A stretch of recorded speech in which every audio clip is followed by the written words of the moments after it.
Hello, APGA 2021 conference attendees. My name is Meagan Hanna. I'm one of two living collection supervisors on the greenhouse team within the horticulture division of the Montreal Botanical Garden, Space for Life in Montreal, Quebec, Canada. It is my pleasure to talk to you about how we've overcome the challenges together as a team in the global pandemic, and as essential workers, what we've done on our team to make our members feel supported and recognized in the important work that they're doing every day.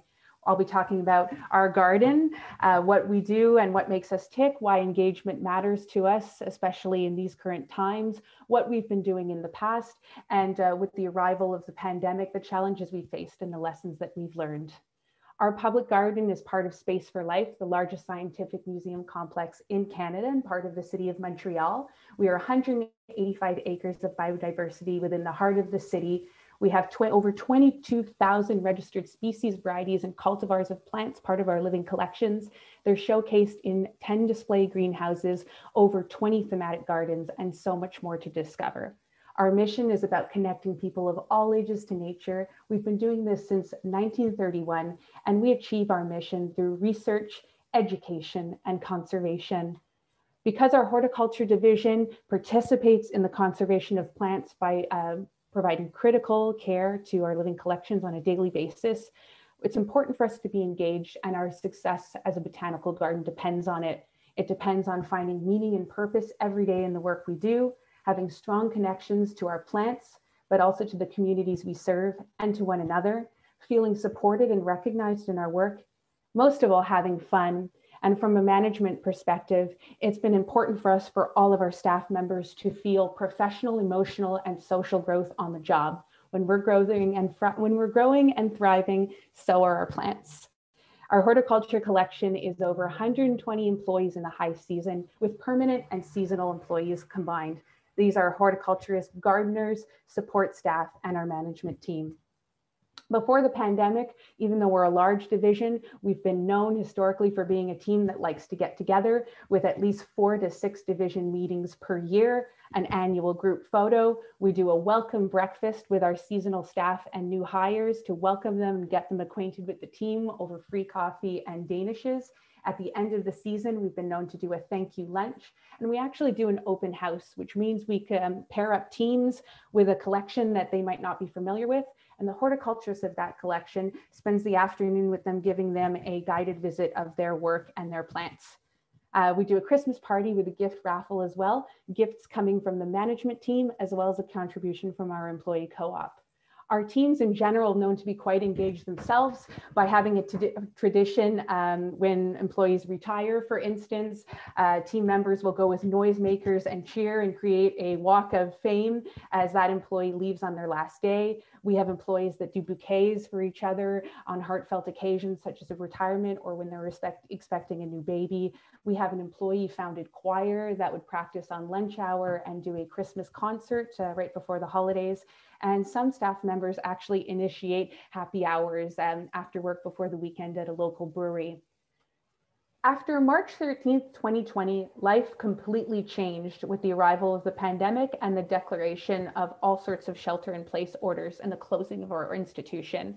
After March 13th, it was as if all of the opportunities to engage with one another ceased to exist. And to this day, we still don't know when many of those initiatives will be possible to resume. So what our organization did to promote social connection and teamwork despite all of the restrictions in place is we focused on online meetings. And this was important to provide access to Wi-Fi as many places as possible on the work site. Some of our essential workers do not have access to an office or a work computer. So we had to be mindful of those access issues when undertaking online meetings. We then tried online mental health talks and workshops on wellness and resilience. And it was important to make those workshops available for a certain period of time so employees could find the time to check those out and get the resources they need. Over time, we felt that it was more valuable to have small group meetings in person with distancing when conditions allowed to do so, either in a very big room or outdoors. And within the last year, we tried to end every team and committee meeting with sharing success stories, our hits, or bon coup, so to speak. This last year, we also were able to have Christmas. It was not canceled. In lieu of a gathering, we did a catered Christmas box lunch, individually wrapped and distributed to employees in their assigned lunch areas. We were able to do a gift raffle with gifts given by management and the employee co-op, but this time we did it over the walkie-talkie radio, so everyone was able to see if they were a winner, and then they could come pick up their gift safely one at a time. We sent an end of season thank you letter to all of our staff members. That letter ended up being 12 pages long, so as not to forget or leave out any of the excellent work that each team on the horticulture crew did in that year. We made it available on site, and we also sent the letter to all of our employees via email. So even our seasonal employees were able to get the thank you note even after leaving the job. This spring, we kicked off our season with a group meeting and consultation with the team on different ways that we can even bring engagement further during the pandemic, how we can communicate better with one another, and any suggestions from the team on how to make the workplace an even better environment. We highlight team talents on social media. So on our blog, we actually put up a great article when we were closed on botanical art, and this showcased some of the art done by staff members on our team. So it was a way to discover their hidden talent. We had many Instagram posts focusing on the different individual talents of our team members, and also the teamwork, everything from the seed starts we were growing in the greenhouse while we were closed to our orchid collection on display as we reopened to the public. Life after March 13th, 2020 has definitely been something, but the lessons that we've learned are that online tools don't always work for everybody. So we have to be adaptable, and we really have to maximize face-to-face communications when we can, the safest way possible. Face-to-face communications are valuable for getting the information out and fostering collaboration. The importance of consulting employees when we have to make big changes to their day-to-day, whether it's about the pandemic or otherwise, it's important to consult with one another, to focus on frequent and clear communication and professional development and training. Our employees have been really great ambassadors for these changes, even though we have plexiglass visors and masks everywhere.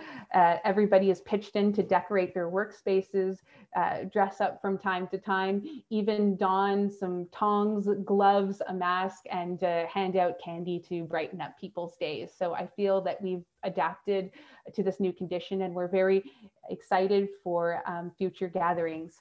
So I'd like to thank you for participating in today's presentation, for listening along. Last week we had magnolias under snow, and I have a feeling that the long winter is about to end as we transition into roses in full bloom and the spring. After the long winter comes the spring and safer conditions ahead. Thank you for listening. Have fun and stay safe.